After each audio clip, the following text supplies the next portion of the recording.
மக்கள் பிரதிநிதிகளை மதிப்பதில்லை என்ற செல்வ பெருந்தகையின் பேச்சு விவாத பொருளாகி இருக்கிறது. இது குறித்த சொல்லாடல்களை இப்போது பார்க்கலாம்.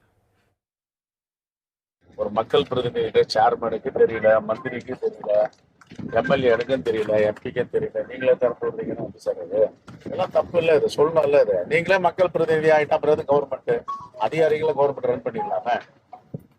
உங்க துறை யார் கட்டுப்பாட்டுல இருக்குன்னு தெரியல. நான் நேரத்துல இருந்து டிவில 12 மணி தான் ஓடிக்கிறேன். 4 மணிக்கு தர போறாங்க. பூசணிக்காய் ஓடிக்கிறீங்க, பூஜை போடுறீங்க, தேங்காய் ஓடிக்கிறீங்க.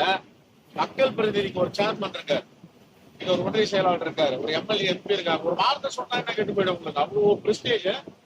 இவங்க எல்லாம் திறக்க கூடாது, தண்ணிய இவங்க எல்லாம் தொடக்கூடாது. வெறி பிடிச்சு போய் கிடையாதுங்க அந்த துறை.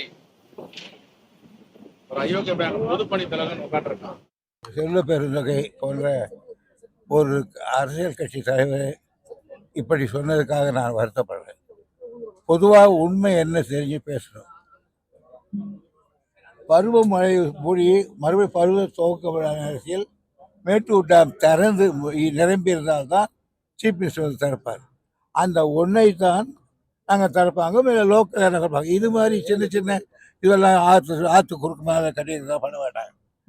அதுக்காக அவர் வந்து அவ்வளோ பெரிய உதவி செய்கிறார். அவர் பேசுனது தான் எனக்கு வருத்தமாக இருக்கு. அவர் பேசுனது ஒரு பொறுப்புள்ள அமைச்சர், மூத்த அமைச்சர், ஒரு மாபெரும் இயக்கத்தின் பொதுச் செயலாளர் இப்படி பேசலாமா? அப்படி பேசுறது எனக்கு ரொம்ப வருத்தமாக இருக்கு. அதோட முடிஞ்சு போச்சு. நான் வந்து பத்திரிகையாளரை சந்தித்து எந்த பேட்டியும் குறையோ குற்றமோ சொல்லலை. அதிகாரிகள் மேண்டேட்டரி இல்லைன்றாங்க.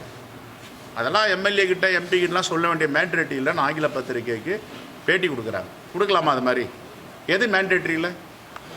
ஒரு மக்கள் பிரதிநிதிக்கு சொல்கிறது மேண்டேட்டரி இல்லையா? நாளைக்கு மக்களுக்கு வெள்ளம் வந்துருச்சு, தண்ணி வந்துருச்சுன்னா அந்த திறந்து விட்டு என்ஜினியராக போய் நிற்க போகிறேன், நான் தானே போய் நிற்க போகிறேன். மக்கள் பிரதிநிதி தானே போய் நிற்க போகிறாங்க. எங்கள் தொகுதி தான் அவர் செல்வ பெருந்தகை. இது அன்றைக்கே சொன்னார், என்கிட்ட ஃபோன் பண்ணி சொன்னார். என்றைக்கு இந்த தண்ணி திறந்து விட்ட மறுநாள் காலையில் 12 மணி எனக்கு ஃபோன் பண்ணார். எனக்கு தகவல் தெரிலப்பா. அதுக்கு முன்னே வந்து தலைவர் ஒரு ரிவ்யூ மீட்டிங் போனாங்க. இப்போ எந்தெந்த ஏரியில் எவ்வளோ தண்ணி இருக்குதுன்னு போது அதை பார்த்து நிலைமைக்கு ஏற்ற மாதிரி திறந்து விட்டுன்னு தலைவர் தான் சொல்லியிருக்கிறாரு. அதை நம்பி தான் நம்ம அதிகாரி திறந்துட்டாங்க. அது கூட அதிகமாக தரல, 100 அடி தான்.